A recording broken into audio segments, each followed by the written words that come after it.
Hi, everybody.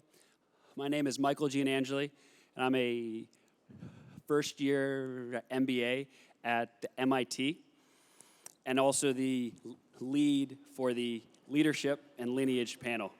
It is my honor to introduce these great panelists. First, we have Bob Bowman, President and CEO of the MLB Advanced Media. We have Paul DePodesta, Chief Strategy Officer for the Cleveland Browns, and Brian Kelly, President and CEO of Keurig Green Mountain. This panel is moderated by Liz Boardman of Korn Ferry, and it will last for 45 minutes with some time at the end for Q&A. If you do have a question, please use the hashtag leaders, and you can tweet at us or use the guidebook app. With that, I hand it over to you, Liz. Thank you. Well, thank you, everyone, for being here. We appreciate it. And I want to thank Jess Gelman and Daryl Morey and all the MIT students. They've been great and helped us put this together. I'm going to give you a little bit of background and context as to why we asked these three very revered executives to come sit with us today. But part of what we focus on at Korn Ferry is leaders who change industries. And in fact, we focus on it day in and day out, helping our organizational clients and helping people across the world understand how leaders change the trajectory of companies. And we think we know a bit about understanding them and assessing them, and so we're going to hear from those we feel like really exemplify leadership today. But before I start, I want to reiterate, please do tweet some questions to us with the hashtag leaders. We'd love to get your questions because it's exciting to have these three up here with us, and I think getting some of your more interesting, innovative questions asked would be fantastic. So let me just talk just briefly, and then I'll stop talking about each of our panelists and why they're here, because I think it's important. But as I said, we're very honored to have them. We feel they're revered and admired across the consumer industry, sports, and beyond. And I know they'll be bashful about that, but I think it's true. They've played sports at the collegiate level, which we find to be one of the indicators of true leadership. They are clearly working in sports in some capacity. Brian is on the consumer side of the business at the moment, but played sports in college. So they have threads running throughout that connect them. So I'm going to start with, I'll start with you, Brian. Brian's the CEO of Keurig Green Mountain, and he's at the helm of the organization that, in my estimation, can change the way that we consume the most important product in America, which is coffee. And he's a leader who has been trained by some of the most iconic CEOs of our time. He will talk a little bit about his time at GE and Coca-Cola and Ford. So you don't get more Fortune 50, Fortune 100 than those companies. And then Paul DePodesta is the Chief Strategy Officer of the Cleveland Browns. Notably, some of you might have seen him this morning on the Moneyball panel. The thing that's notable about Paul, besides the fact that he is part of the entire analytics movement and its growth, is that he just this year shifted back to his original sport. He played football at Harvard, and now he's with the Cleveland Browns. And he's also been mentored and groomed by some of the most revered general managers and leaders of analytics in our time here in sports. And then Bob Bowman, who I often think needs no introduction because he's indelibly impacted our entire sports industry and technology, sports and technology, and has had many lives before that. He's like a cat with many lives, and I'm sure he'll explain that. And he's got a cult following within Major League Baseball Advanced Media, his employees, and generally across sports. So he's the CEO of MLB Advanced Media, but recently was named, or in the past year and a half, President of Business and Media of all of MLB. And what you may not know about him, but you should read in his bio, is he's been in government, he's been in Fortune 1000, Fortune 500, he's done a ton before sports, which is important. So we wanted to bring these folks together for two reasons. We want to figure out how you build the best, highest performing organizations of people, and how you do it in a variety of settings, whether that's the Fortune 1000, Fortune 500, it's sports, it's politics, whatever it might be, and how you build a culture where people want to thrive and stay. So that's why this panel is here today. All right? Good? Did I miss anything? It sounds great. All right, good. Sounds good. All right, so the first thing we're going to talk about a little bit is building cultures across industries, and I want to start with you, Paul, because you and I have talked about this, and this is something at Korn Ferry we talk about a lot, and Jed Hughes, who's my partner, is sitting here somewhere. We've talked about the need, probably one of the number one things is nimbleness in being a leader, and we call it learning agility. It's taking on a challenge wherever you are and figuring out how to solve it. And so what was the impetus for you to go back to football and back to your roots and after years in baseball and into a culture that needs a lot of probably evolution and change? Sure. I think more than anything, it was curiosity, and that desire to learn something new. When I first started out at the Indians back in the mid-1990s, I literally knew nothing.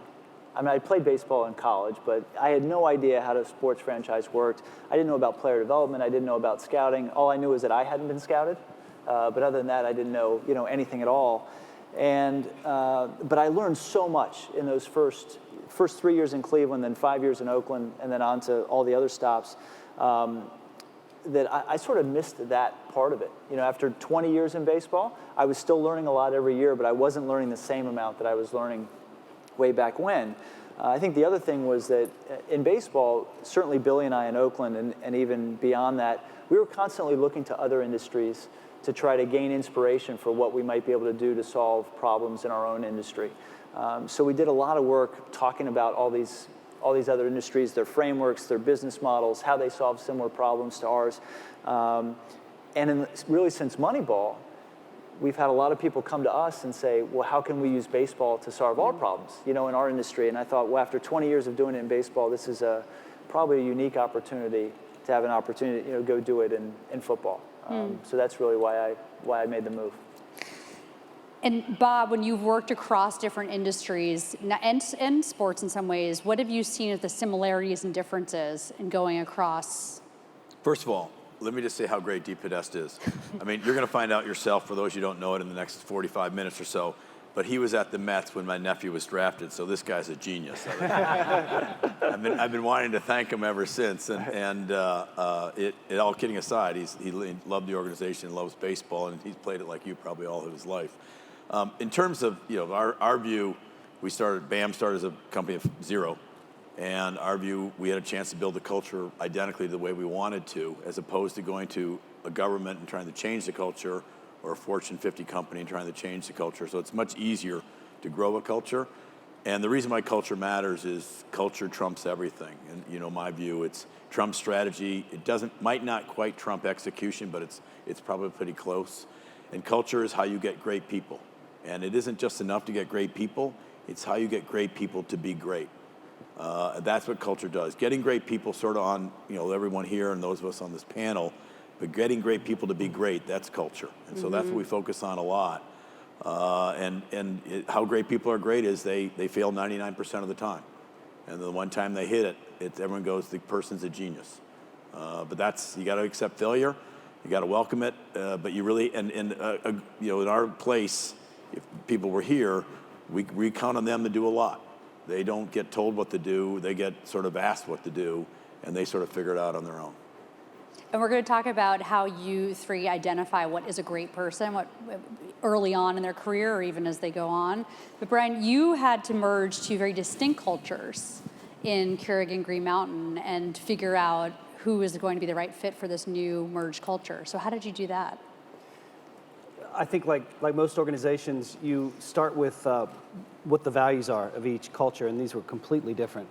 But if you start with values, you can identify where the common values are, and then we found that was a way to merge two cultures that were fundamentally different. One was a Vermont, green, sustainable, most would call it tree-hugging Vermont kind of culture, but who really deeply cared about coffee and cared about the coffee farmer. And then you've got a bunch of startup engineers in Boston at Keurig who just wanted to make a better machine and save the world for coffee every morning, and they're techie. So you've got a green mindset and sustainable mindset, very down to earth, and then you have mechanical engineers who are into thermodynamics and injection dosing and fluid dynamics. So you had completely different cultures. So we identified what are the core values that are important to each, and then we identified the 4 that we thought matched, that both could really rally around, and they were, we partner for mutual success, we play to win, we innovate with passion, and we brew a better world. And those 4 merged the 2 companies in a way, each company and each side did it differently, played to win differently, partnered differently, innovated differently, but we find that when you get the values right, the culture goes right from that, and then you develop leaders that way. And you quote those 4 a lot. I've seen those. Yeah. And how do you quote them and make them meaningful? You know how sometimes I think the mission statements, people will say, well, this stuff is kind of hokey. Do we really believe in it? How do you make it actionable when you have a culture statement that people are abiding by?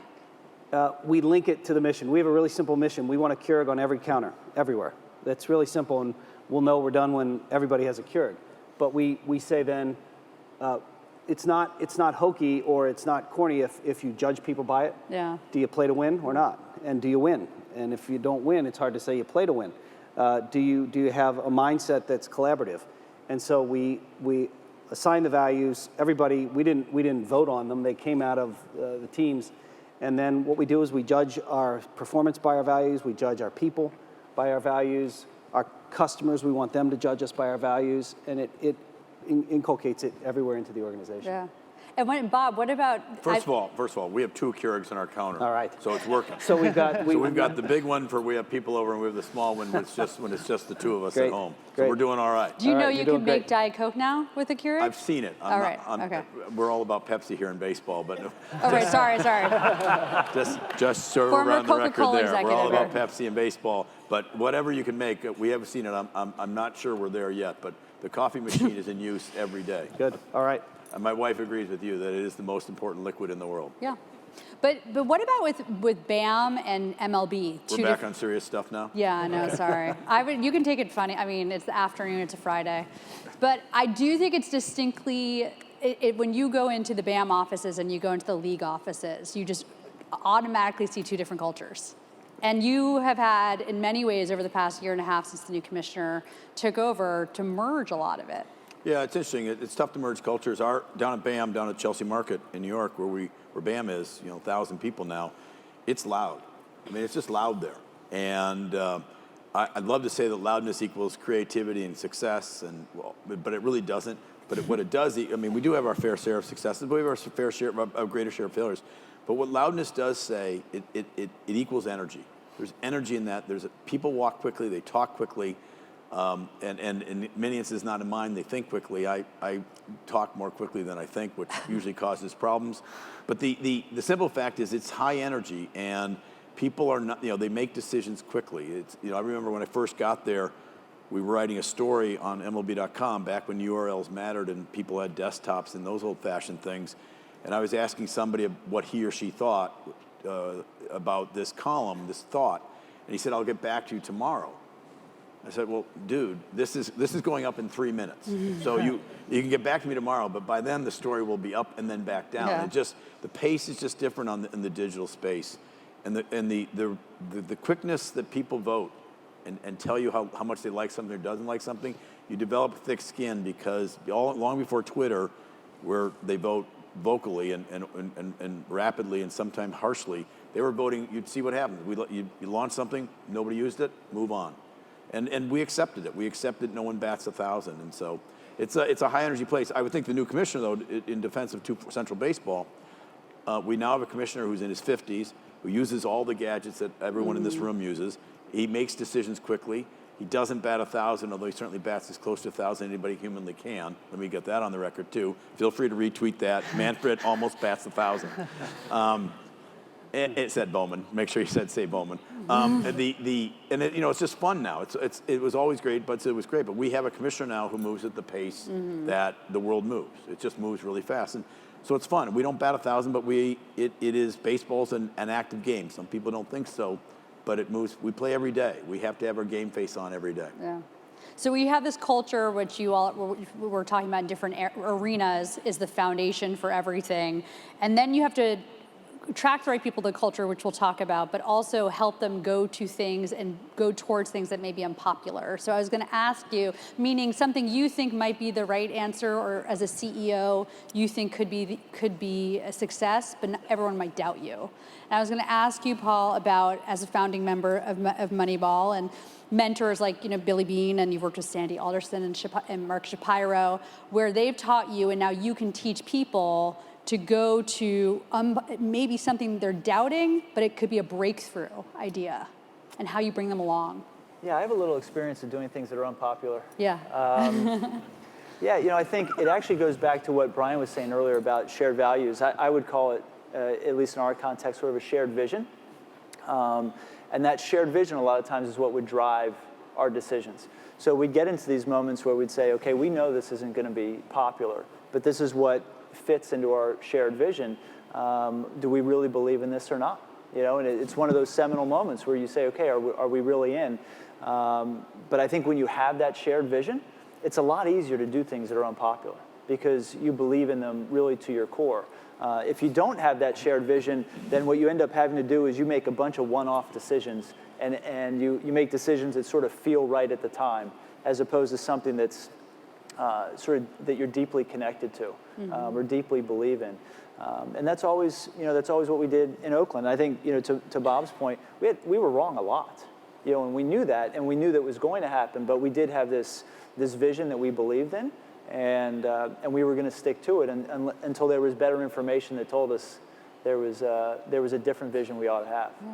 But what if you have a really talented person, and you say this person's got all? So we have these four. I'm going to talk more about the jargon that we use, but it's very interesting stuff what we do, where it's traits, drivers, behaviors, and experiences, and we assess people on those things. So you can have the traits and the characteristics that might be right, meaning they could have all the elements. Like this person could be a star, but their characteristic or their behaviors might not allow them to get there. So what do you do with someone talented like that, and who's not maybe coming along with your plan? The kind of people that are saying are doubters or.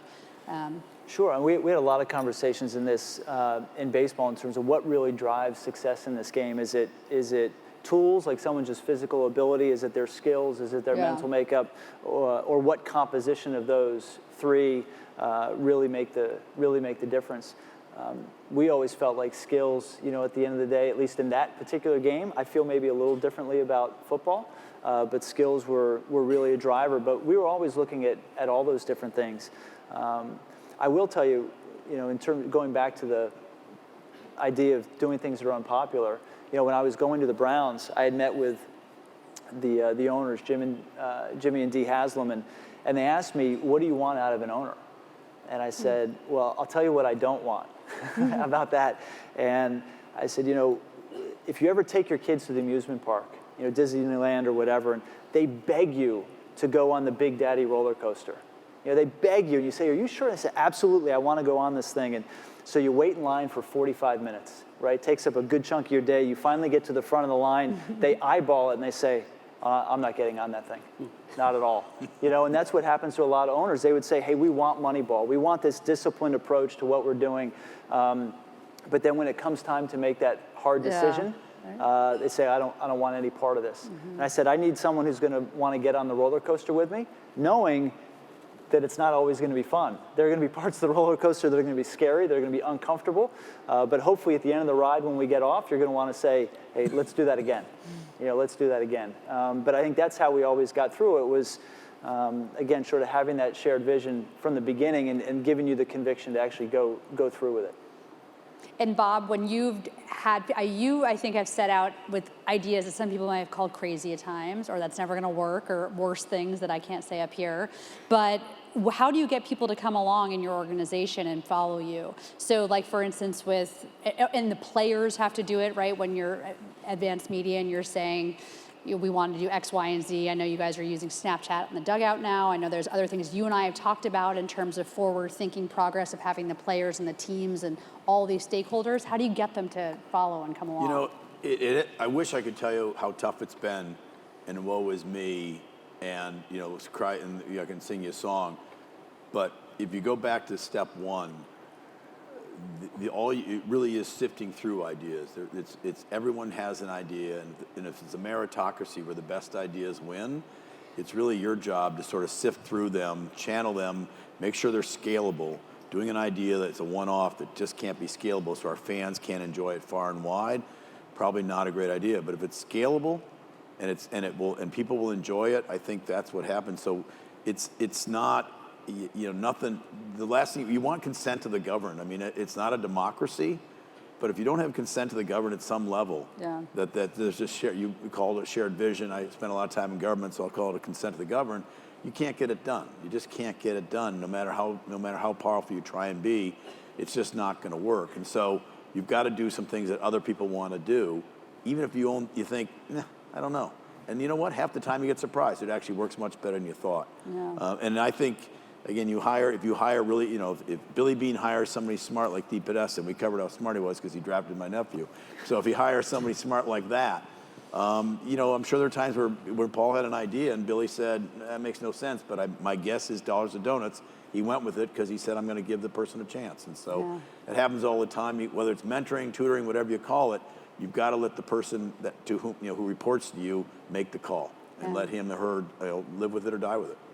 And we've all been hired by people who believed in us and thought they saw something in us and said, I think we can bring this person along.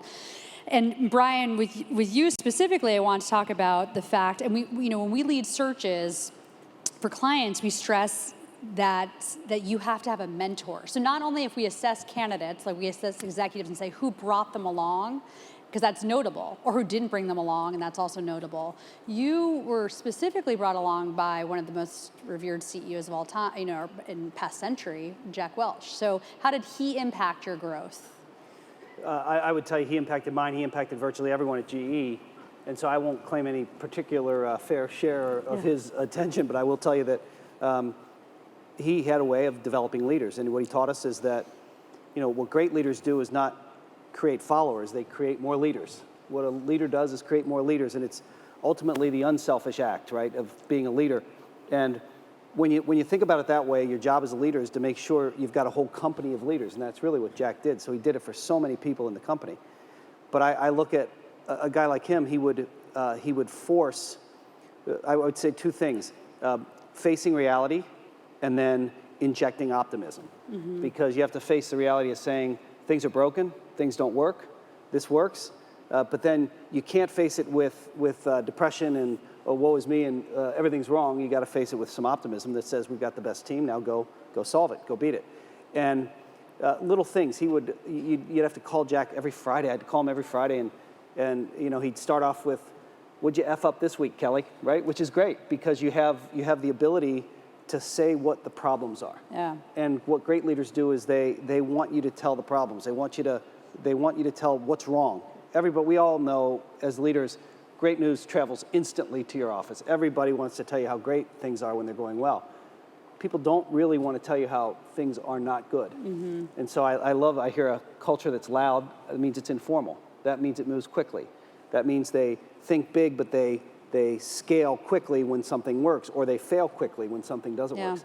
And I think that's, you bring around people around you that think the same way, and you keep things simple, and that's what you move. But that's what Jack did, and I think he impacted so many of us across GE because he had that mindset that the only competitive advantage was your ability to learn and grow faster than anybody else could.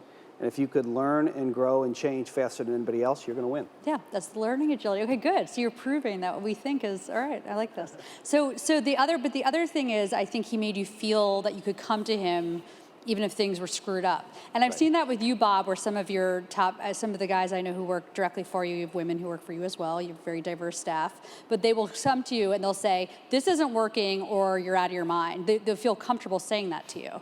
Oh, yeah. I don't think they feel comfortable saying anything else. In fact, that's all I hear. You're out of your mind. Yeah. But it isn't just the people who work for me. It's people I report to, too. Okay, so it's everyone around you. Everyone around me seems, my wife, everyone seems to be saying that. Ultimately, it may be me. I may be out of my mind. We're coming to a realization on the stage right now, an epiphany. That's too bad. But making people feel like they can voice that, I think, is true, is a sign of leadership. But what Brian said, though, is right. I mean, It's interesting because you want to build leaders and you want them to solve things on their own, but not too much, because there are certain ways to solve problems, particularly in a political environment. GE was a political environment, certainly sports is, where we work is.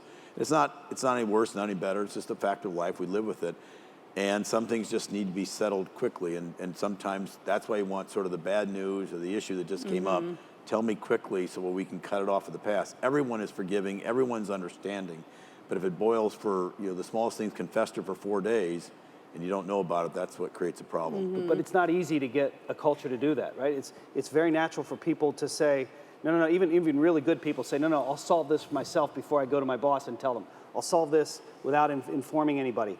But because some people see it as a sign of weakness if they go to their boss and say, Jesus is broken, because it insinuates you can't fix it. And so, Yeah, and just on that, we do it the other way too. Like if we have an issue going on, I will call someone in and say, I have this issue. You know this person far better than I, so can you please solve this for me?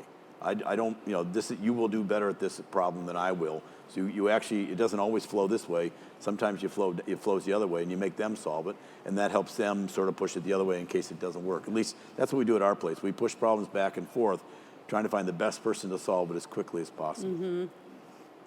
And Brian, back to you about, because in sports, I think one of our challenges, and one of the things we look at when we're doing executive searches at Korn Ferry, is where you've been brought up and mentored, but where you've been groomed, because there's not a lot of grooming in sports in terms of management and leadership. People come in, he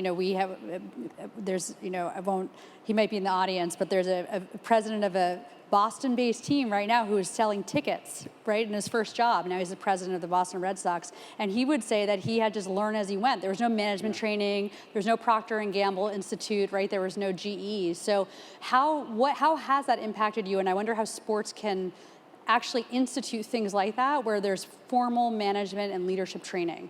Yeah, it probably is more difficult in sports in some ways, but I would say maybe not. If you think of what we always think about is experiences. Do you give people a set of experiences that enables them to address whatever's going to come at them? And you guys probably see the same thing in baseball and in football.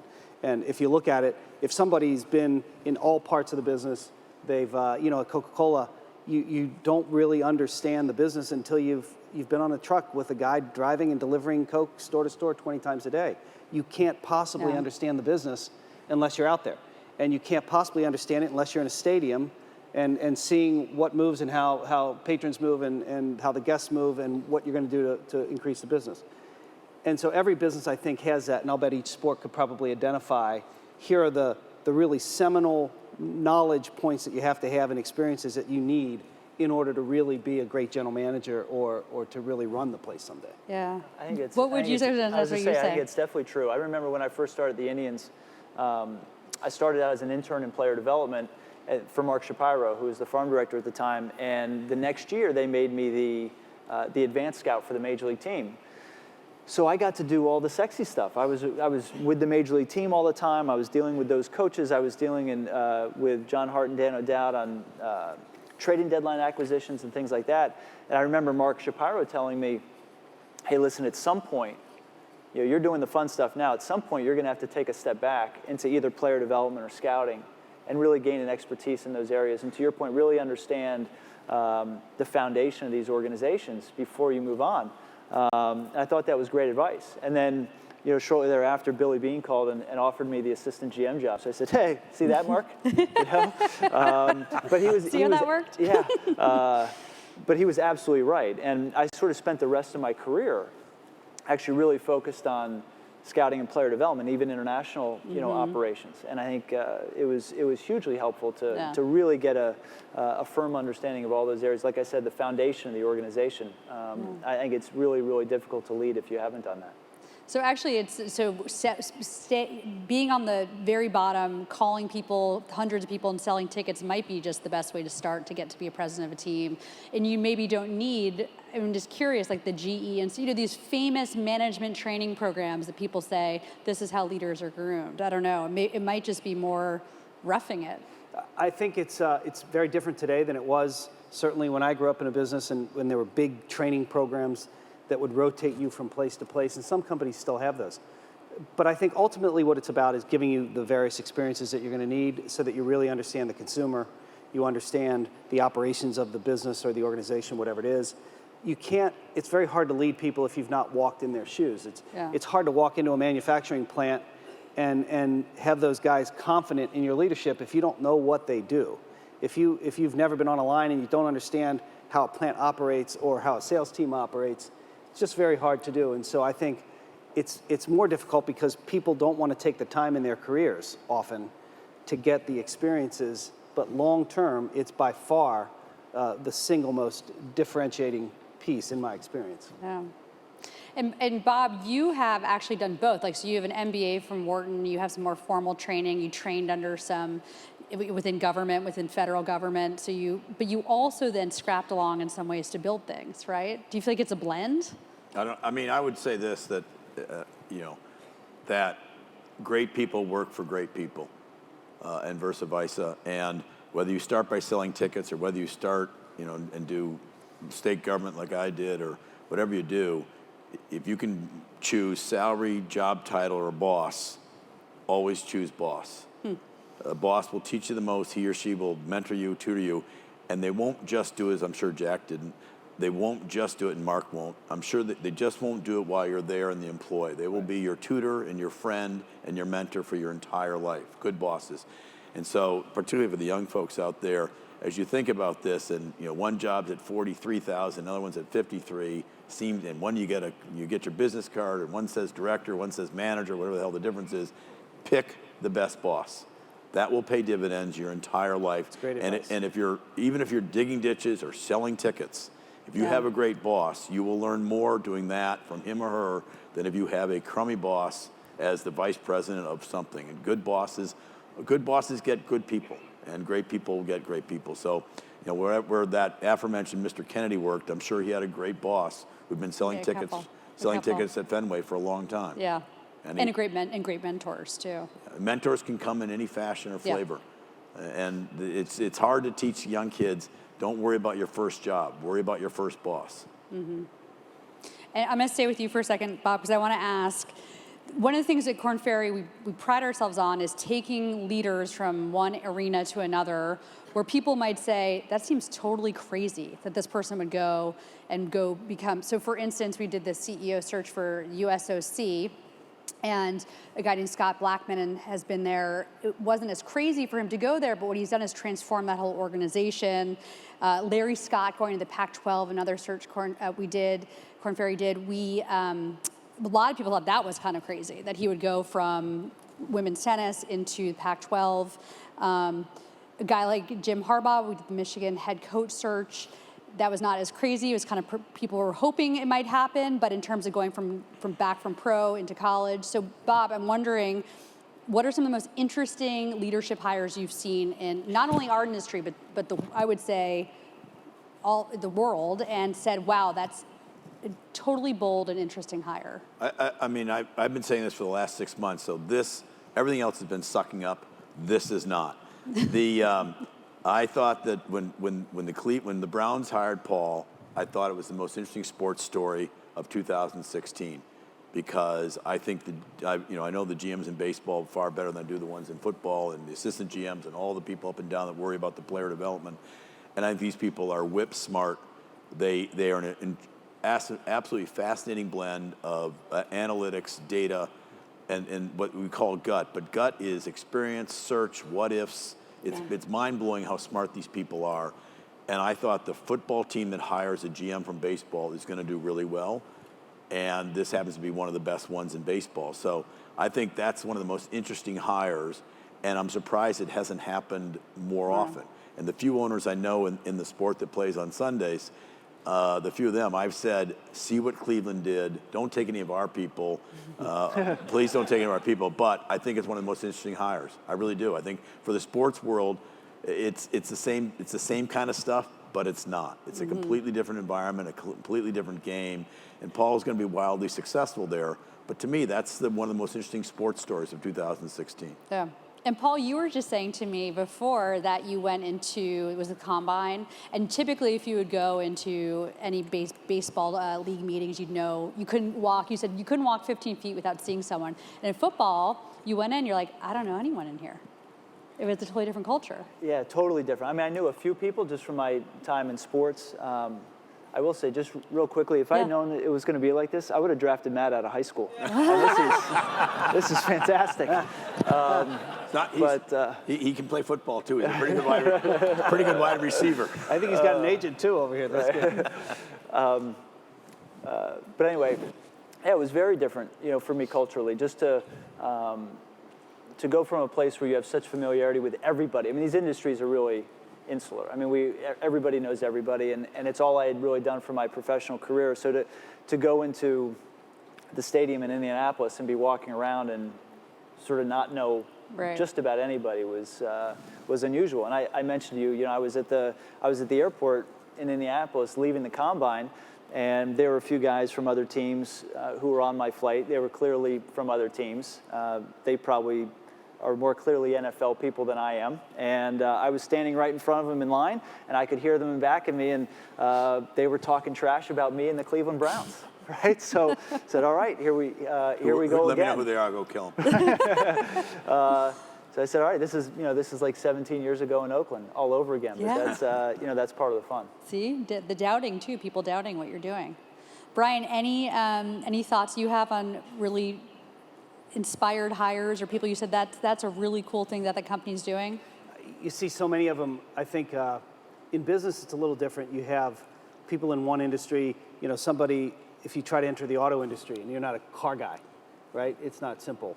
But you see a lot of people who've gone into the car industry and have done very, very well from outside. In fact, I actually think it's almost a rule that if you want change, if you want somebody who can come in and take the best of what a culture is and perhaps maybe change the pieces that aren't, they have to almost come from a different mindset. And most innovation and creativity comes from taking and rubbing two ideas together or two different mindsets together. And I think that comes when you take a consumer person and you put them in auto. You take an auto person and you put them in retail. We've seen Bob Nardelli, a friend who's done everything from GE, really serious power engines and nuclear power, to go to a Home Depot and then go to Chrysler, right? That's and Bob's a terrific leader. And you think about, just like in athletics, great business athletes can move to different businesses because you apply the same leadership principles, you apply the culture, the values, and you can get performance in virtually any business if you think about it that way. It's interesting. Just Brian was mentioning about a car guy or someone moving from one industry to another, and the nuance. It's funny, when I was here in college and I was playing both football and baseball, I was really concerned that all my classmates were just going to think that I was a dumb jock, right? So I would wear khakis and button-down shirts. I wear my glasses to class and things like that, wanting people to think, hey, this isn't just another dumb jock on the football team. Then I got into baseball, and everyone just started calling me a geek, right? Like, there's the nerd from Harvard, right? And then it took 20 years of working in baseball and me actually leaving and going to football for people to say, oh, he's the baseball guy. So maybe at some point I'll be known as a football guy too, or the label will catch up to me. But will you come back in 20 years? Yeah, maybe here? 20 years. But Brian's exactly right. I think there are a lot of things. I've been really surprised at just how many things transfer over. I mean, fundamentally, all these organizations are really about people and about teams and about culture, which we had talked about earlier. And those things transfer over from one sport to another, for sure. So how do you know so this is leadership and lineage, so a lot of it's building the organization underneath you and creating succession planning, which is something we talk to our clients about a lot. And you'd be amazed at how many big companies do not have any succession. So for instance, if something happened to Bob, I'm not gonna jinx this up here, is there someone that could step into Bob's shoes right away? Yeah, probably about 7 million people. I mean, let's not wish that on before Bob and his wife, but that might happen. Yeah, I mean, first of all, we worry about all the time, and I talk to the board and to the commissioner about who the people are. There's people there. There's certainly people at BAM who could do it, and there's people outside that could do it in a heartbeat. You learn when you're in politics, you go from who's who to who's that, in the span of 1 hour of an election. And so you learn pretty quickly how replaceable we all are. And we are. It's a simple fact. But I think equally important, and I know you do this too, isn't just replacing the person who might be in charge. It's we don't get bonuses at BAM until they have a strong number two, because we rely on them so much to get so much done, and we're just a small little business, but to get so much done that I want to know who to rely on in case they get called away and have to go do something for 6 months. And if they don't have a strong number two, they don't get their bonus, because everyone has to have somebody internally everybody has to have an internal candidate should they leave for whatever reason. They might leave voluntarily too. So how do you teach those men and women to find their number two? Meaning, what are the characteristics you tell them to look for, or what are the things you think that have to be within every hire? Personally, I don't tell them anything. I just say, you need a number two. And if they come in and says, I think it's this person, we say, no, that's not a number two. And your bonus is still over here. They figure it out pretty quickly. I mean, the person, you don't want a clone. There are no clones. You don't want somebody who does the job the way they do it. It's going to be somebody else, a different strength, different interests and things like that. But somebody who could step in and run the business, has the interest to run the business, the energy to run the business, and somebody who understands how to say yes at the right time and make everything better. But there are no the people that I'm fortunate enough to work with. There's nobody like them. They're unique and unbelievably good. Yeah. But that doesn't mean they can't be replaced. They can. Yeah. Sadly, for them, they can. I mean, for us, every one of us can be replaced. DePodesta got replaced at the Mets. For sure. And that's the way. That's good. There's somebody young that's the next Paul DePodesta at the Mets. I'm not as smart as Paul. Did I mention he drafted my nephew? The nerdy guy from Harvard. Yeah, which is a little redundant. We've got a couple Harvard people up here. I guess I'm a Harvard person too, so we should. So, Paul, are there a couple characteristics you look for? General characteristics you look for in a hire? Yeah, I think there are two ways to answer that. First, in terms of a characteristic of an individual, the three things that I always would look for would be passion, because I want them to absolutely love what they're doing. It can't feel like work. They have to be doing it sort of at all times, be thinking about it at all times, and really want to be involved. Integrity, which for me is huge. I mean, really being able to, and probably got that from Billy and Sandy and Mark Shapiro and everybody else, just how critically important that is to the long term, not only of your individual career, but the organization as a whole. And then creativity. I want people who are creative problem solvers. I know I don't have the answers. I don't have all the answers. And I want people to be really, really, really interested to go out and find different ways of doing things. One of my favorite experiences was when I was first working in Cleveland. I had just become the assistant in baseball ops, and Josh Burns had been the assistant before me. So a lot of when Josh moved up, a lot of the work that he discarded ended up falling on me. And I remember one time we were doing a free agent market analysis, and he came over to my desk. He dropped it on my desk, and he said, "This is what we did last year. Now your job is to make it better." And obviously, I never forgot it. And it was something that I always wanted to do to everyone else who would pick up my responsibilities as hopefully I got a chance to move up, was challenge them to figure out a way to do it better. The other way I'd say I'd answer that is always looking for complementary skills. Billy and I, we had a lot of overlap in terms of our personalities and even in terms of our mindset, but we had complementary skills. There were things about us that were different, even in terms of background or skill set, where we really filled in each other's gaps. So whenever I'm trying to hire someone, especially a number two or someone who's working closely with me, I'm always looking for someone who fills in my gaps, so that we, together could be a lot better than I am, by myself. Yeah. One of the things we do at Korn Ferry is really try and push clients to not hire replicas of themselves, because so often, and we just had this with a client who he was really he kept wanting basically himself, which is a very hard thing because you don't want to get into the psychology of that, right? But you also have to push people to look for things that are going to round out an organization instead of just replicas of oneself. So we are supposed to take some questions now. Am I right? I'm taking questions? Yes? Good? Okay. That might be more exciting and interesting than the ones I've just given you. So let's see. Where do I go to it? Sorry, guys. Twitter? Thank you. Okay. All right. So this goes along with the boss question. How do you identify a good boss? Like, so when you're saying take the job with the better boss, how do you even know? Because I think sometimes we mistake charisma and charm for being a good boss, especially in just two or three interviews. So anyone can take that. Yeah, that's a very good question. I don't know that there's a simple way to pick the best boss. You listen a lot. People will tell you. I also don't think that the best boss is the same for every person. I think there are certain people that would be a better boss for you than other people. Mm-hmm. And I think you'd have to know yourself pretty well and then get a good sense. Often we don't get to choose our boss. We all know that. You kind of get hired. And once you get in a company, you get moved to this position, and there's your boss. But if you do get to choose it, I agree, you choose the best. I don't know that I would give any advice other than know yourself really well and then try to meet somebody who's compatible enough who can teach you something, and who's willing to put up with what some of your challenges are and maybe help you with them. I feel a little differently. Hiring, recruiting is so vital. It's wrong, I'm sure. And I'm probably the opposite of what Paul does. But I think in 5 minutes, in an interview, about it. Everything else, the next 25, 45, or 6 days of interviews are just concluding what you already figured out in the first 5 minutes. I think at least my life, I know pretty quickly whether I think this person really knows what he or she's doing.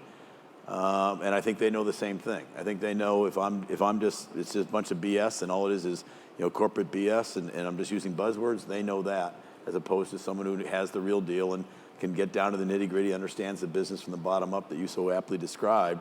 And to me, and I'm sure we all feel this way somewhat, if the person can't laugh, they're not going to last. I mean, life is way too short not to be laughing.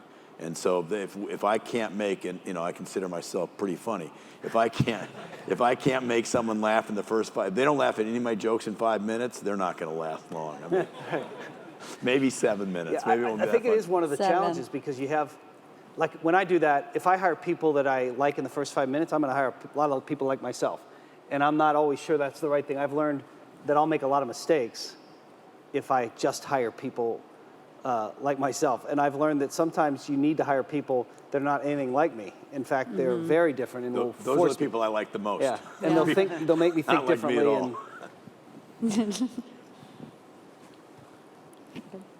This is a good philosophical question. Is leadership learned? If so, what can those who don't have natural ability to inspire do to become better leaders? I think it can be learned, to be honest with you. I think there are some people who just have presence and charisma. I mean, Billy Bean's one of those guys. John Hart's one of those guys. But I think true leadership really can be learned because a lot of it's about caring about other people sort of even more than you care about yourself. Mm-hmm. And I know that can sound trite, but the reality is you need to let people know that you're really there to help them succeed. That you're really interested in them, that you want what they want for themselves, and you want to help them get there.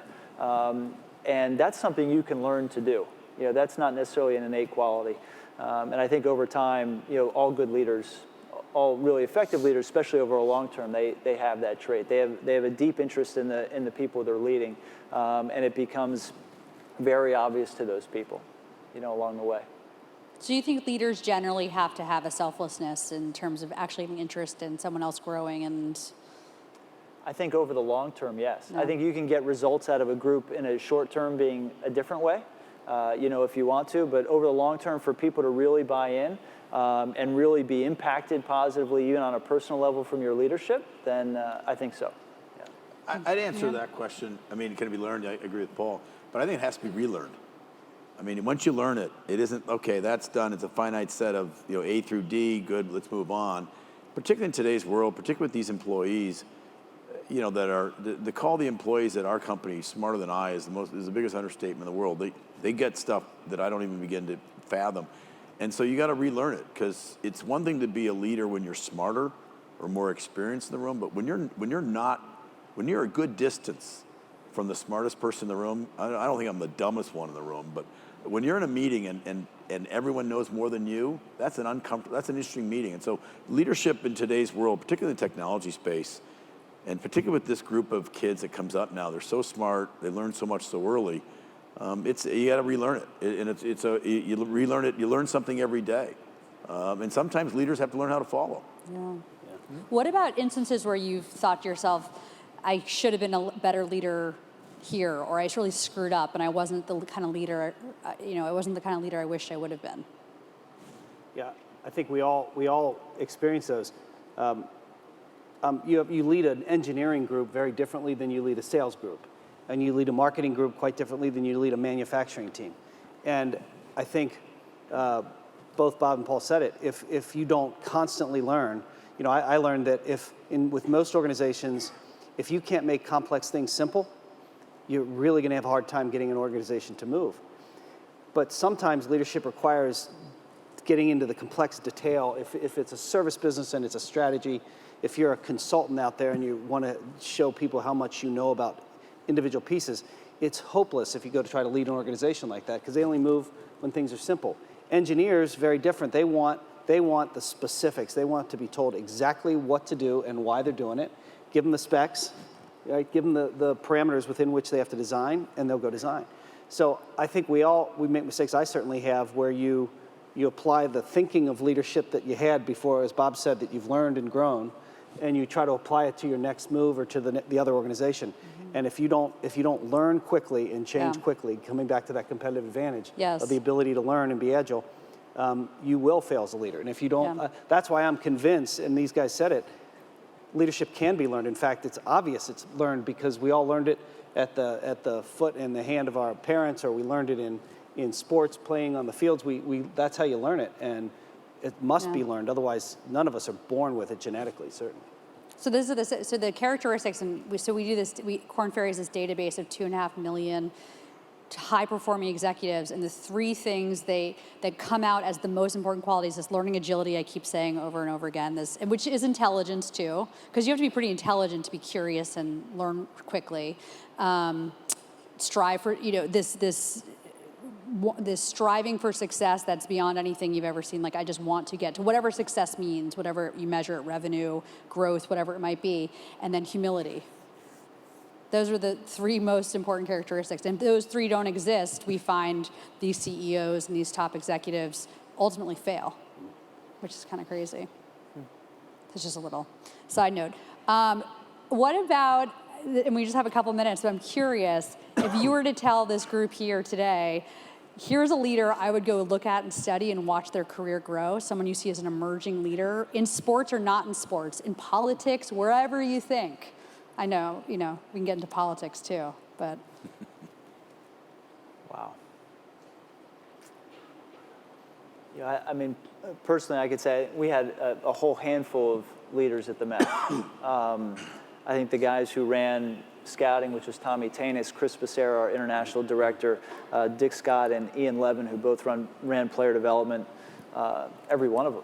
I mean, that's what made the organization tick. Now, we had one of the best leaders in the industry, Sandy Alderson, leading the whole thing. But in all these different, very, very important areas, I think we had extraordinary leaders. And they all did it a little differently. Tommy Tanis did it with an incredible sense of humor. Other guys did it with real expertise in their areas. Others with just tremendous passion and work ethic. But I was never around a better group than those guys. Okay. Brian, anyone you would say? I think the exciting part is that hopefully all of us have lots of people we know, and maybe they're not known. We have people in Keurig Green Mountain that I know will be great leaders, really good people. We have a woman named Tara Murphy who runs our new cold product. She started in a manufacturing plant, and then she went and ran for Walmart. She was the leader of the sales team for Walmart for Procter & Gamble, and then she was in brand management, and so she's going to be a great leader. We have a woman actually here, Annie O, who's going to be a great leader. She started at Procter & Gamble, came to us, launched a variety of products, involved in strategy, involved in product management. We have some engineers who are terrific engineers who can cross and not just be an engineer, but really be a general manager and a business leader. So I think of others. I think of some of the people that I've seen in other companies that I have a good friend, Bracken Darrell, who's out running Logitech today, and he's a terrific leader. So we have. The good news is they're everywhere. There's lots of people. I think that all we have to do is give them the chance, and they'll shine as leaders. Okay, Yeah, Bob. I would add, sort of picking on both those points, leaders are pretty close. You don't need to go find somebody you've never heard of and pick him or her out and say, that's the person I'm gonna follow, this CEO or this politician, and I'm gonna read about him or her, or discover about him or her. There's a leader whatever you're doing. Whether you're a student, there's a leader there somewhere. Whether you're in a small business or the Mets organization or wherever, there's leaders everywhere. And I think you can learn from them. And you may be a leader yourself without even realizing it. And so I just don't think it's a great mystique or some great mountaintop. It's an evolutionary process. And there's people around you in your everyday life who are great leaders. Okay. And then last question, which is really what makes great leaders. We keep talking about this in terms of the challenges you have to overcome. And Paul, there was actually a question on here which made me think of this question. What's the greatest challenge you have before you now shifting to football? And then I'll ask Bob and Brian too, the greatest challenges before them in their organizations. Well, I'd say there are two challenges. There's a challenge for me personally, which is trying to catch up to where I was in baseball. I mean, in baseball, a 20-year library of players and transactions and all that sort of thing that I don't have right now. Very admittedly, as we were going through free agency this week, I was talking to some of the guys in the room, and I was asking a lot of questions. But I said, I literally am not trying to lead the witness here. I truly don't know and don't have an opinion one way or the other. So it's a real challenge for me, and just trying to take our mindset and bring it into football and create processes and systems around that is challenging. As an organization, though, probably even more importantly, we have big challenges in front of us, and we have a super competitive league. We haven't been very successful on the field, and we have a big mountain to climb. But I think we have the sort of right team of people in place to do that. It's a lot of holistic challenge. For sure. Brian, big challenges for Keurig? I think there are model challenges that we look at, and then what I'll call innovation challenges. I'm constantly paranoid that someone's going to do to us what we did to the rest of coffee. And so we're now almost 40% of the coffee business in the United States. Yeah. 40% of the dollars anyway of coffee business. And I just keep thinking, so who's out there thinking about how they do their upstart and they're going to upend Keurig? And so we want to create it ourselves. And so our view is destroy yourselves by having innovation groups inside that will reinvent ourselves before somebody else reinvents it from the outside. Yeah. That's the constant challenge, is how do you make sure somebody isn't moving faster than you or understanding the marketplace faster than you or getting to a model better and quicker than you do. Yeah. That's the challenge I see. And Bob, baseball or baseball and tech? No, I mean, our challenge is getting more people to like baseball, and reminding them how much they love it, but that's what everybody does. But I think what Brian said, the disruptors don't want to become the disruptees. And so we worry about that a lot. All of us are paranoid. We read what everybody's doing. It isn't just, there's a talent game in what Paul does 24/7, but we're all in a talent game. We're all focusing on customers and fans and the most precious commodity they have, which is time. How do we make sure that when they give us time, that it's the best cup of coffee or a great football team or a great experience? And so that's what drives us every day. Is they give us 7 minutes, how can it be so fantastic, wonderful?